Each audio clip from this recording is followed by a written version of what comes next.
Hello friends, welcome to our YouTube channel learn with NH. आज के शानदार video के अंदर हम दोस्तों राजस्थान के उत्सव त्यौहार के बारे में चर्चा करने वाले हैं। तो कक्षा 10 की जो आपकी किताब है, कक्षा 10 की किताब के अंतर्गत राजस्थान के उत्सव त्यौहार और मेले के बारे में दिया गया है। इनके बारे में आज हम यहाँ पर चर्चा करेंगे।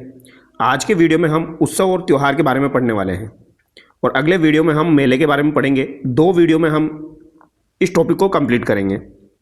जो भी विद्यार्थी राजस्थान के अंदर किसी भी एग्ज़ाम की तैयारी कर रहे हैं, चाहे वो आपका आरएस का एग्ज़ाम हो या फिर आपका एसआई का एग्ज़ाम हो, एलडीसी का एग्ज़ाम हो, हर एग्ज़ाम के अंतर्गत कक्षा 10 की जो आपकी किताब है, यहाँ से सवाल एग्ज़ाम में पूछे जाते हैं। तो ये काफ़ी इंपॉर्टेंट टॉपिक है। यहाँ से अभी आपके रीट के एग्ज़ाम में भी सवाल पूछा गया था। कथन और कारण देके आजकल सवाल पूछे जा रहे हैं। तो कथन और कारण वाले सवाल सोल्व करने के लिए आपको थ्योरी पढ़ना बहुत ही ज़्यादा ज़रूरी है। तो कक्षा 10 की किताब से जो भी थ्योरी आप पढ़ सकते हो उसको एक बार अपनी नज़र के सामने जरूर लेके आना। उससे क्या है, आपको आइडिया लग जाएगा किस तरीके से आप सवाल को कर पाओगे। तो चलिए दोस्तों, बिना देरी के शुरुआत करते हैं। 20 से 25 मिनट का ये वीडियो रहने वाला है और अगला वीडियो जो मिलेगा आपको वो भी 20 से 25 मिनट का रहेगा। उसमें आपका जो अध्याय 3 है वो कंप्लीट हो जाएगा। तो चलिए शुरुआत करते हैं। सबसे पहले देखिए उत्सव त्यौहार के बारे में बेसिक जानकारी। राजस्थान में एक कहावत प्रचलित है, 7 वार 9 त्यौहार। कौन सी कहावत है? 7 वार 9 त्यौहार। तो ये कहावत आपको याद रखनी है। अर्थात सप्ताह के 7 दिनों में यहाँ 9 त्यौहार होते हैं। तो सप्ताह के 7 दिनों में यहाँ पर कितने त्यौहार होते हैं? 9 त्यौहार यहाँ पर होते हैं। यहाँ की स्थानीय संस्कृति की अभिव्यक्ति लोकोत्सव में स्पष्ट रूप से देखी जा सकती है। ये त्यौहार उत्सव व मेले इस प्रकार रचे गए हैं कि मौसम, समय, लोक भावना, सबका संतुलन इनमें दिखाई देता है। तो ये आपका जो है कथन देके पूछा जा सकता है कि राजस्थान में जो उत्सव व मेले इस प्रकार रचे गए हैं कि मौसम, समय, लोक भावना का संतुलन इनमें दिखाई देता है। अक्सर फसलों की कटाई व बदलते मौसम के साथ संयोजित ये अवसर आमजन को एक नवीन ऊर्जा प्रदान करते हैं। तो आपको पता है, जैसे अभी होली का त्यौहार निकला, तो जिन्होंने भी होली खेली होगी तो नॉर्मली उनको नवीन ऊर्जा का अनुभव होता है। ठीक है, आगे देखिए। ये उत्सव, त्यौहार और मेले सांसारिक उलझनों में फंसे लोगों को कुछ समय के लिए शारीरिक एवं मानसिक शांति तथा आनंद प्रदान करते हैं। तो शारीरिक शांति, मानसिक शांति और आनंद जो है इन त्योहारों से, उत्सवों से मिलता है। राजस्थान की इंद्रधनुषी संस्कृति की पहचान प्रकट करने वाले कुछ प्रमुख उत्सव, त्योहार व मेलों की झलक यहाँ पर प्रस्तुत की गई है, जिसमें सबसे पहला आपका आता है गणगौर। तो गणगौर के बारे में आपकी जानकारी बहुत ही अच्छी होना बहुत ज़्यादा जरूरी है, क्योंकि यहाँ से सवाल काफ़ी बार एग्जाम में पूछा जाता है। तो गणगौर जो है ये राजस्थान का एक प्रमुख त्यौहार है। गण अर्थात शिव और गौर अर्थात गौरी पार्वती। तो ये याद रखना, गण का मतलब क्या हो जाएगा? शिव हो जाएगा। गौर का मतलब क्या हो जाएगा? तो गौरी यहाँ पर हो जाएगा। तो ये पूछा जा सकता है गणगौर में जो है ये किनका त्यौहार होता है? तो शिव और पार्वती जी का त्यौहार यहाँ पर होता है। इस अवसर पर शिव व पार्वती की आराधना द्वारा अविवाहित लड़कियां अपने लिए योग्य वर तथा वहीं विवाहित स्त्रियां अखंड सुहाग की कामना करती है। तो जिनकी शादी नहीं हुई है वो तो अपने लिए योग्य वर की कामना करती है, और जिनकी शादी हो चुकी है, विवाह हो चुका है, वह अखंड सुहाग की कामना यहाँ पर करती है इस त्यौहार के माध्यम से। यह त्यौहार होली के दूसरे दिन चैत्र कृष्ण प्रतिपदा से लेके, तो ये याद रखना आप, होली के दूसरे दिन से ही ये शुरू हो जाता है। चैत्र कृष्ण प्रतिपदा से लेकर चैत्र शुक्ल तृतीया तक चलता है। तो कहाँ से स्टार्ट हुआ ये? चैत्र कृष्ण प्रतिपदा से शुरू हुआ, चैत्र शुक्ल तृतीया तक आपका चलता है। गणगौर जो है वो चैत्र शुक्ल तृतीया को ही आपकी मनाई जाती है। और एक आती है आपकी गुलाबी गणगौर, वो चैत्र शुक्ल पंचमी को आपकी मनाई जाती है, जो कि आपकी नाथद्वारा की प्रसिद्ध है। ठीक है, तो यहाँ पर आपको बेसिक जानकारी ये ध्यान रखनी है, होली के त्यौहार के दूसरे दिन चैत्र कृष्ण प्रतिपदा से शुरू होता है और चैत्र शुक्ल तृतीया तक ये चलता है। ठीक है, नॉर्मली 16 दिन या 18 दिन तक ये चलता है, ये आपको ध्यान रखना है। ऑप्शन के हिसाब से आपको आंसर करना रहता है। आगे देखिए। इस मौके पर होली की राख के पिंड बनाकर जौ के अंकुरों के साथ इनका पूजन किया जाता है। तो ये सवाल एक बार एग्जाम में पूछा जा चुका है, काफी इंपॉर्टेंट सवाल है, एग्जाम में पूछा गया था। होली की राख के पिंड बनाकर किन के अंकुरों के साथ इनका पूजन किया जाता है? मक्का, जौ, बाजरा, ये ऑप्शन में दिया गया था। तो जौ आपको ध्यान रखना है। ठीक है, तो जौ के अंकुरों के साथ इनका पूजन किया जाता है। अविवाहित लड़कियां उपवनों से फूलों को कलश में सजाकर गणगौर के गीत गाती हुई इन्हें अपने घर ले जाती है। गणगौर का त्यौहार शिव व पार्वती के रूप में ईश्वर जी और गणगौर की प्रतिमाओं के पूजन द्वारा मनाया जाता है। जनश्रुति के अनुसार इसका आरंभ पार्वती के गोने या अपने पिता के घर पुनः लौटने और अपनी सखियों द्वारा स्वागत गान को लेकर हुआ था। तो ये याद रखना, जनश्रुति के अनुसार इसका जो आरंभ माना जाता है वो पार्वती के गोने यानी अपने पिता के घर पुनः लौटने और अपनी सखियों द्वारा स्वागत गान को लेकर हुआ था। इसकी स्मृति में स्त्रियां गणगौर की काष्ठ की प्रतिमाओं को सजाकर मिट्टी की प्रतिमाओं के साथ किसी जलाशय पर जाती है। नृत्य और गीतों के साथ मिट्टी की प्रतिमाओं को विसर्जित कर काष्ठ प्रतिमाओं को पुनः लाकर स्थापित करती है। इस त्योहार को जोधपुर, जयपुर, उदयपुर, कोटा रियासतों में बड़ी धूमधाम से मनाया जाता है। तो गणगौर जो है ये जोधपुर, जयपुर, उदयपुर, कोटा में बड़ी धूमधाम से मनाया जाता है। और एक आती है आपकी गुलाबी गणगौर। तो गुलाबी गणगौर जो है वो चैत्र शुक्ल पक्ष की जो आपकी पंचमी होती है, चैत्र शुक्ल पक्ष की जो पंचमी होती है उस दिन मनाई जाती है। और गुलाबी गणगौर आपकी नाथद्वारा की प्रसिद्ध है, ये आप याद रखना। और नॉर्मल गणगौर आपसे पूछी जाए तो वो चैत्र शुक्ल तृतीया को मनाई जाती है। वैसे शुरू जो है ये आपके होली के दूसरे दिन से ही हो जाती है। हमेशा से ही गणगौर के अवसर पर गणगौर की सवारी का रिवाज रहा है। उदयपुर की गणगौर की सवारी का कर्नल टोड ने बड़ा रोचक वर्णन प्रस्तुत किया है। तो ये सवाल भी एग्जाम में पूछा जाता है। कर्नल जेम्स टोड जो है दोस्तों, तो कर्नल टोड के द्वारा कहाँ की गणगौर की सवारी का वर्णन किया गया है? तो उदयपुर की गणगौर की सवारी का वर्णन किसके द्वारा किया गया है भैया? तो ये आपके कर्नल टोड के द्वारा किया गया है। बेसिक सी जानकारी है लेकिन एग्जाम में पूछी जाती है।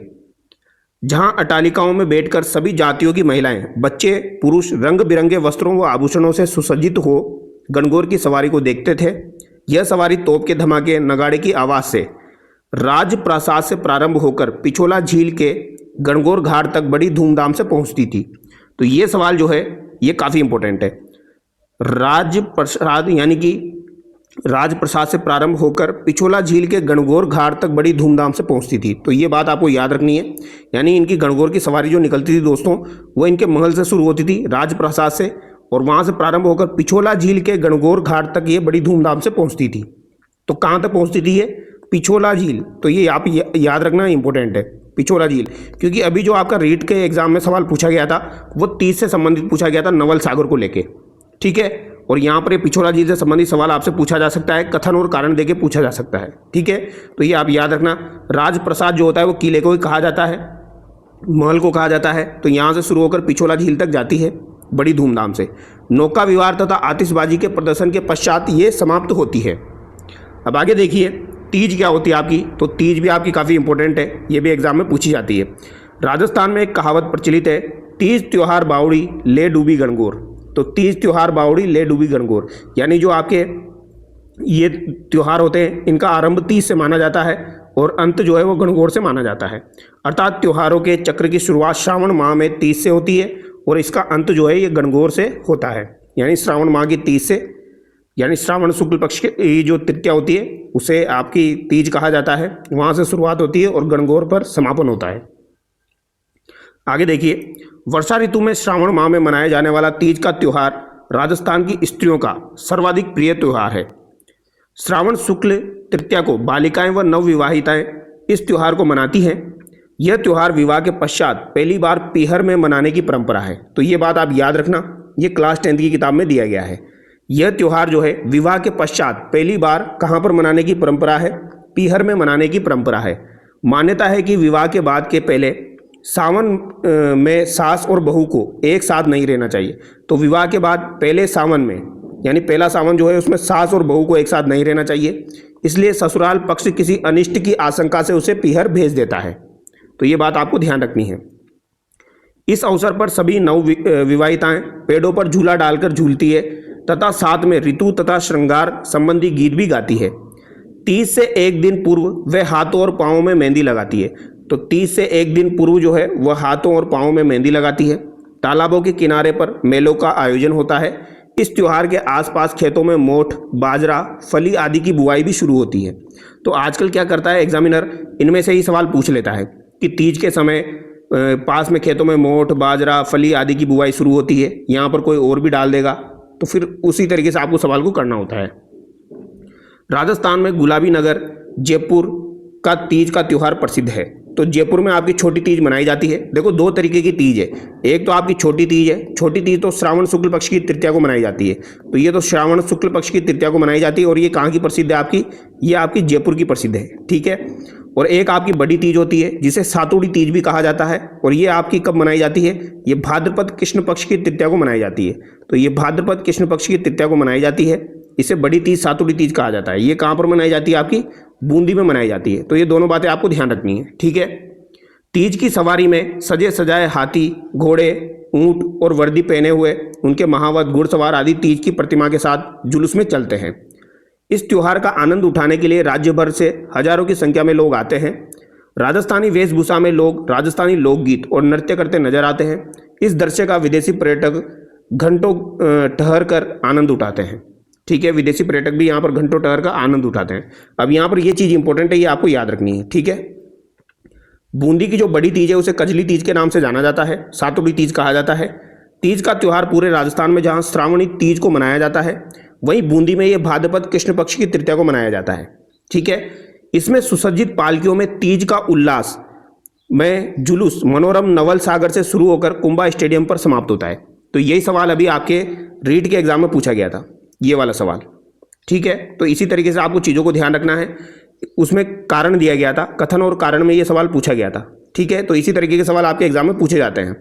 तो जो आपका बूंदी में बड़ी तीज, सातुड़ी तीज, कजली तीज मनाई जाती है भाद्रपद कृष्ण पक्ष की तृतीया को, इसका जो जुलूस है ये कहाँ से शुरू होता है, नवल सागर से शुरू होकर कुंभा स्टेडियम पर ये समाप्त होता है। तो ये बात आप याद रखना, नवल सागर से शुरू होगा और कुंभा स्टेडियम पर समाप्त होगा। वहाँ पर नवल सागर की जगह पिछोला दिया गया था, तो वो आपका कथन जो या कारण जो था वो गलत हो गया था। तो इस तरीके से आपको याद रखना है। आगे देखिए, होली का त्यौहार जो अभी निकला है, तो होली का त्यौहार फाल्गुन पूर्णिमा को पूरे भारत में बड़े उल्लास से मनाया जाता है। ऋतु परिवर्तन और रबी की फसल की कटाई से जनमानस मनोरंजन के लिए उत्साही हो जाता है। इस अवसर पर होलिका की पूजा की जाती है। गोबर के कंडों को एकत्रित करके कुछ कंडों की मालाएं होलिका दहन के लिए समर्पित की जाती है। तो ये याद रखना, गोबर के जो कंडे होते हैं उनसे एकत्रित करके कुछ कंडों की मालाएं होलिका दहन के लिए समर्पित की जाती है। नृत्य, गान और गुलाल से त्योहार का महत्व प्रदर्शित होता है। होली पर रंग डालने की परंपरा लगभग सभी जगह एक समान है, किंतु कुछ स्थानों पर इसमें विविधता भी दिखाई देती है। जैसे भिनाई में कोड़ा मार होली खेली जाती है। तो ये आप याद रखना, कोड़ा मार होली कहाँ पर खेली जाती है, यानी कोड़े से होली खेली जाती है, कोड़े से मारा जाता है। तो भिनाई अजमेर में आपकी कोड़ा मार होली खेली जाती है, जिसमें लोग दो दलों में बंटकर एक दूसरे पर कोड़ों से प्रहार करते हैं। तो दो दलों में बंटकर एक दूसरे पर कोड़ों से प्रहार करते हैं। मेवाड़ में उदयपुर, बांसवाड़ा, डूंगरपुर तथा दक्षिणी राजस्थान में आदिवासी लोगों में भगोरिया होली खेली जाती है। तो भगोरिया होली कहाँ पर खेली जाती है, तो पूछा जाए तो याद रखना, भगोरिया होली आपकी कहाँ पर खेली जाती है, तो ये मेवाड़ साइड में खेली जाती है, ठीक है। मेवाड़ अंचल जो है आपका उदयपुर, बांसवाड़ा, डूंगरपुर, दक्षिणी राजस्थान में ये खेली जाती है। इंपॉर्टेंट है, पूछी जाती है ये एग्जाम में, ठीक है, याद रखिएगा इसको। मेवाड़ के अनेक अंचलों में होली के मौके पर गैर नृत्य भी किया जाता है। तो मेवाड़ में होली के समय आपका कौन सा नृत्य किया जाता है, गैर नृत्य भी किया जाता है। तो अभी हमने दो देखी है, कोडामार होली तो आपकी भिनाई अजमेर की हो गई और भगोरिया होली आपकी मेवाड़ साइड उदयपुर, बांसवाड़ा, डूंगरपुर, दक्षिणी राजस्थान में हो गई। प्रसिद्ध जैन तीर्थ स्थली श्री महावीर जी में लट्टमार होली में महिलाएं हाथों में लठ लेकर पुरुषों पर प्रहार करती है। तो लट्टमार होली कहाँ की प्रसिद्ध है, ये श्री महावीर जी करौली की प्रसिद्ध है। इसमें महिलाएं क्या करती है, लठ मारती है पुरुषों को, ठीक है। कौन मारती है, महिलाएं मारती है। तो ये बात याद रखना। तो श्री महावीर जी में लट्टमार होली प्रसिद्ध है, ये याद रखना। श्री महावीर जी आपके कहाँ पर हो जाएंगे, तो ये करौली के हो जाएंगे, ठीक है। तो करौली साइड में आपकी कौन सी होली है, लट्ठमार होली है। शेखावटी क्षेत्र में होली के अवसर पर गीदड़ नृत्य किया जाता है। तो गीदड़ नृत्य कहाँ पर किया जाता है, शेखावटी क्षेत्र में कब किया जाता है, तो ये होली के अवसर पर किया जाता है। तो ये सवाल भी एक बार एग्जाम में पूछा जा चुका है। बाड़मेर की पत्थर होली में इलोजी की बारात भी निकाली जाती है। तो पत्थर मार होली कहाँ की प्रसिद्ध है, तो ये पत्थर मार होली आपकी कहाँ की हो जाएगी, बाड़मेर की हो जाएगी। तो याद रखिएगा भैया, कोड़ा मार होली कहाँ की हो गई, भिनाई अजमेर की हो गई, भगोरिया मेवाड़ की हो गई, लट्टमार श्री महावीर जी करौली की हो गई। गीदड़ नृत्य शेखावटी में होली के अवसर पर किया जाता है। और पत्थर मार होली पूछी जाए तो ये आपकी कहाँ की हो जाएगी, बाड़मेर की हो जाएगी, जिसमें इलोजी की बारात भी निकाली जाती है, जो बाद में रोने बिलखने में बदल जाती है। तो बाद में ये रोने बिलखने में बदल जाती है, इसी से लोगों का मनोरंजन होता है। तो ये कथन और कारण देके ऐसे सवाल पूछे जा सकते हैं, याद रखिएगा। क्योंकि क्लास 10th की किताब जो है दोस्तों, इसमें बहुत ही लिमिटेड आपका कंटेंट दिया गया है और इसी कंटेंट में से अगर आपका सवाल बनाना हो तो इनमें से ही ढूंढना पड़ता है सवाल, ठीक है। जयपुर में पिछले कुछ वर्षों से होली के अवसर पर जन्म, मरण और परण का सभ्य समाज के द्वारा आयोजन होता है। अब ये सवाल आप मान के चलिए एग्जाम में ऑलरेडी आ चुका है, ठीक है, और फिर से पूछा जाएगा। क्या सवाल आएगा? होली के अवसर पर जन्म, मरण और परण का त्योहार कहाँ पर मनाया जाता है? तो ये कहाँ पर मनाया जाता है? तो ये याद रखना, आप कहाँ पर मनाया जाएगा, ये जयपुर में मनाया जाता है, ठीक है। इस कार्यक्रम में बाप की अर्थी, बेटे की बारात, तो बाप की तो अर्थी, बेटे की बारात तथा पुत्र का जन्म दिखाया जाता है। तो ये याद रखना, इस कार्यक्रम में बाप की तो अर्थी दिखाई जाएगी, बेटे की बारात दिखाई जाएगी और पुत्र का जन्म दिखाया जाता है। कोटा के आवा तथा सांगोद कस्बों का 200 वर्ष पुराना नहाण आयोजन भी प्रसिद्ध है। तो अगर आपसे पूछा जाए नहाण आयोजन कहाँ का प्रसिद्ध है, तो कोटा के आवा और सांगोद कस्बा जो है, यहाँ पर आपकी जो है वो नाण प्रसिद्ध है। तो नाण प्रसिद्ध है कहाँ की? सांगोद कोटा की और आपकी आवा कोटा की। तो आवा भी याद रखना, आवा हालांकि एग्जाम में नहीं पूछा गया आज दिन तक, सांगोद काफी बार एग्जाम में ऑलरेडी आ चुका है, तो ये बात याद रखना। यहाँ होली पर खेल तमाशों के जरिए मनोरंजन किया जाता है। अब आगे देखिए, अक्षय तृतीया, वैशाख माह की शुक्ल पक्ष की जो तृतीया होती है उसे ही अक्षय तृतीया के नाम से जाना जाता है। अक्षय तृतीया को जन सामान्य अबूझ सावे के रूप में मनाते हैं।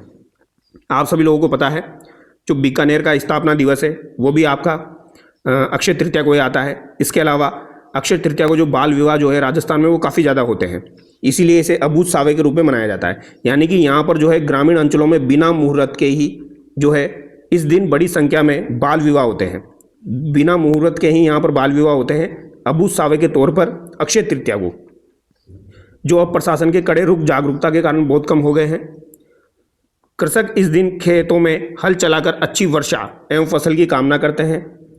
तो ये बात याद रखना, इस दिन कृषक जो है ये हल चलाकर अच्छी वर्षा और फसल की कामना करते हैं अक्षय तृतीया को।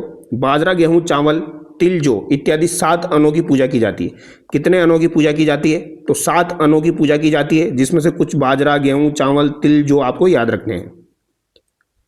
इस दिन गेहूं, बाजरे आदि का खींचड़ा, गुड़ की गलवाणी व मगोड़ी का साग बनाया जाता है। तो ये भी याद रख लेना, गेहूं बाजरे का तो खींचड़ा होता है, गुड़ की गलवाणी होती है, मगोड़ी का साग बनाया जाता है। बीकानेर का स्थापना दिवस होने के कारण इसे वहां पर भी बड़े उत्साह के साथ मनाया जाता है। तो बीकानेर का स्थापना दिवस भी आपका अक्षय तृतीया ही होता है।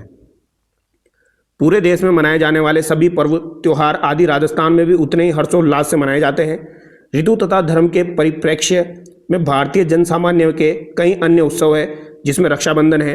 तो ये आप याद रखना, रक्षाबंधन आपका कब आता है? जन्माष्टमी है, ये आपकी भाद्रपद कृष्ण पक्ष की अष्टमी को आती है। गणेश चतुर्थी आपकी भाद्रपद शुक्ल पक्ष की चतुर्थी को आती है। नवरात्रि है, दशहरा है, दीपावली है, मकर संक्रांति, शरद पूर्णिमा, बसंत पंचमी, नाग पंचमी आदि प्रमुख त्यौहार है। तो यहाँ पर ये जो त्यौहार दिए गए हैं आपको, तो इनकी एक बार आप जो है वो सर्च कर लेना या कहीं से देख लेना, अपने नोट्स में चेकआउट कर लेना, भाई आपका रक्षाबंधन कब आता है, बसंत पंचमी कब आती है, शरद पूर्णिमा कब आता है। तो इनकी आप डेट याद रखना, ठीक है, अपने कैलेंडर के अनुसार, हिंदू कैलेंडर के अनुसार, क्योंकि ये एग्जाम में पूछे जाने की संभावना ज़्यादा रहती है। इनके अतिरिक्त जैन संप्रदाय जो है, इससे संबंधित अनेक उत्सव राजस्थान में बड़ी श्रद्धा से मनाए जाते हैं। तो जैन संप्रदाय के कुछ त्यौहार आपको याद रखने हैं, बहुत कम त्यौहार है इनके जो कि आपको ध्यान रखने हैं, उसमें आपका काम हो जाएगा। जैसे जैनों का सबसे पवित्र और महत्वपूर्ण त्यौहार कौन सा है? पर्युषण पर्व। तो पर्युषण पर्व कब आता है? आपका भाद्रपद में आता है, इतना ध्यान रखना है। पर्युषण पर्व जैन संप्रदाय से संबंधित है और भाद्रपद माह में मनाया जाता है। श्रावक गण इस मौके पर मंदिर जाकर पूजन अर्चन, स्तवन, कीर्तन, व्रत, उपवास आदि प्रक्रियाओं द्वारा आत्मशुद्धि, संयम एवं नियम का पालन करते हैं। इस उत्सव का अंतिम दिन संवत्सरी कहलाता है। तो आपका जो पर्युषण पर्व है जो कि भाद्रपद माह में मनाया जाता है, इसका अंतिम दिन क्या कहलाता है? तो ये पूछा जाए एग्जाम में, तो याद रखना संवत्सरी से कहा जाता है। और एक और चीज आपको ध्यान रखनी है, अश्विन कृष्ण प्रतिपदा। अश्विन कृष्ण प्रतिपदा को समावाणी पर्व के मौके पर सभी श्रावक एवं एक जगह एकत्रित होकर एक दूसरे से क्षमा याचना करते हैं। तो क्षमा याचना वाला जो पर्व है, समावाणी पर्व, तो ये कब मनाया जाता है? आपका अश्विन कृष्ण प्रतिपदा को मनाया जाता है। तो यहाँ पर याद रखिएगा अश्विन कृष्ण प्रतिपदा, ठीक है, पूछा जाएगा ये एग्जाम में। तो ये कुछ त्यौहार थे जैन से संबंधित। इसके अलावा मुसलमानों के कुछ त्यौहार देखिए। मुसलमानों के उत्सवों में ईद उल जुहा, जिसे बकरा ईद के नाम से जाना जाता है, जिलहिज की 10वीं तारीख को इब्राहिम द्वारा अपने प्रिय पुत्र इस्माइल की कुर्बानी की याद में मनाया जाता है। तो ईद उल जुहा जो है इसे बकरा ईद के नाम से जाना जाता है और ये जिलहिज महीना जो होता है उसकी 10वीं तारीख को मनाया जाता है। तो ये बात याद रखना, जिलहिज की 10वीं तारीख को मनाया जाता है। क्यों मनाया जाता है? क्योंकि इब्राहिम द्वारा अपने पुत्र इस्माइल की कुर्बानी की याद में ये मनाया जाता है। मुहर्रम के गमी के मौके पर वे 10 दिन तक उपवास रखते हैं। तो मुहर्रम जो होता है गमी के मौके पर 10 दिन तक उपवास रखते हैं और अंतिम दिन मोहम्मद साहब के नाती हुसैन इमाम की कुर्बानी के उपलक्ष्य में ताजिए निकाले जाते हैं। तो ताजिए मुहर्रम के समय ही निकाले जाते हैं। ठीक है। सबे रात का त्यौहार बड़ी खुशी का होता है। ऐसा माना जाता है कि उस दिन सभी मानवों के कर्मों की जांच होकर उनके कर्मों के अनुसार उनके भाग्य का निर्धारण किया जाता है। तो ये सबे रात के दिन किया जाता है भाग्य का निर्धारण। मोहम्मद साहब के पवित्र जन्म एवं मरण की स्मृति में बरा वफात का त्यौहार मुस्लिम समाज में बड़ी श्रद्धा से मनाया जाता है। तो बरा वफात का त्यौहार जो है ये मोहम्मद साहब के पवित्र जन्म और मरण की स्मृति में मनाया जाता है, बरा वफात। ठीक है। हालांकि मुसलमानों से संबंधित जो सवाल है एग्जाम में वो कम पूछा जाता है। पहले तो फिर भी पूछा जाता था, 2-4 सवाल एग्जाम में पूछे जा चुके हैं। जैसे ताजिए वाला पूछा जा चुका है। ठीक है। एक आपका मुहर्रम वाला भी पूछा जा चुका है। ठीक है, ये कौन से महीने में मनाया जाता है। इसके अलावा आपका जो है यहाँ पर बारह वफात वाला अभी नहीं पूछा गया है, फिर भी याद रखना पूछा जा सकता है। ठीक है। इसके अलावा जो आपका अजमेर में उर्स भरता है वो कब से कब तक भरता है वो भी एग्जाम में आपका पूछा जा चुका है। वो रजब महीने में भरता है आपका, पहली रजब से छठी रजब तक। तो वो भी एग्जाम में आपका पूछा जा चुका है। तो ये कुछ चीज़ें याद रखनी है आपको। रमज़ान की समाप्ति का दिन ईद उल फितर कहलाता है। तो ईद उल फितर जो है ये रमज़ान की समाप्ति का दिन कहलाता है। ठीक है। तो रमज़ान की समाप्ति, अभी रमज़ान ख़त्म हुए थे आपको पता है, तो ईद उल फितर इसे कहा जाता है, जिस दिन नई पोशाक में मुस्लिम समाज आपसी मेल मिलाप करता दिखाई देता है। अब ईसाइयों के कुछ त्यौहार देखिए। ईसाई उत्सव में 1 जनवरी, एक तो कौन सी जनवरी, 1 जनवरी, इसके अलावा ईस्टर, गुड फ्राइडे और क्रिसमस डे आदि प्रमुख त्यौहार है जिन्हें लोग गिरजाघरों या ईसाइयों के निवास स्थान पर बड़े उल्लास से मनाते हैं। तो ईसाइयों के त्यौहार कौन से हैं? Easter, good Friday, Christmas day और आपका 1 जनवरी। इन प्रमुख लोक उत्सवों के अतिरिक्त महापुरुषों की जयंतियां, व्रत, उपवास के अवसर पर भी उत्सव मनाए जाते हैं। इनमें महावीर जयंती, नरसिंह जयंती, हनुमान जयंती, बुद्ध जयंती आदि मुख्य हैं। व्रत के उत्सवों में अमावस्या व्रत, वट सावित्री व्रत, निर्जला एकादशी, ये ज्येष्ठ आपकी शुक्ल पक्ष की एकादशी को आती है निर्जला एकादशी, देव झूलनी एकादशी, हरितालिका तीज, पवित्रा चतुर्दशी, ऋषि पंचमी, अनंत चतुर्दशी, गोपाष्टमी, आंवला एकादशी आदि प्रमुख त्यौहार हैं। तो इनकी आप डेट याद रखना। ये जो भी त्यौहार यहाँ पर दिए गए हैं इनका आप हिंदू कैलेंडर के अनुसार जो आपका जैसे भाद्रपद में आता है या फिर कृष्ण पक्ष में आता है वो आपको ध्यान रखना है, क्योंकि यहाँ से आपका सवाल बन सकता है। तो चलिए दोस्तों, ये जो है कक्षा 10th की किताब में आपके त्यौहार और उत्सव से संबंधित इतना ही दिया गया है और वही हमने कंप्लीट किया है। ठीक है। एक्स्ट्रा कुछ भी हमने नहीं पढ़ा है, जो यहाँ पर दिया है वही हमने पढ़ा है, क्योंकि ज़्यादातर RSM SSB के द्वारा यही सवाल एग्जाम में पूछे जा रहे हैं। मेले वाला जो टॉपिक है ये हम नेक्स्ट वीडियो में जो है इसको कंप्लीट करेंगे। ठीक है। ये भी काफ़ी इंपॉर्टेंट टॉपिक है, तो इसको हम नेक्स्ट वीडियो में कंप्लीट कर लेंगे। तो चलिए दोस्तों, अगर आपको वीडियो अच्छा लगा है तो वीडियो को लाइक करें और चैनल को सब्सक्राइब करें। Thank you so much.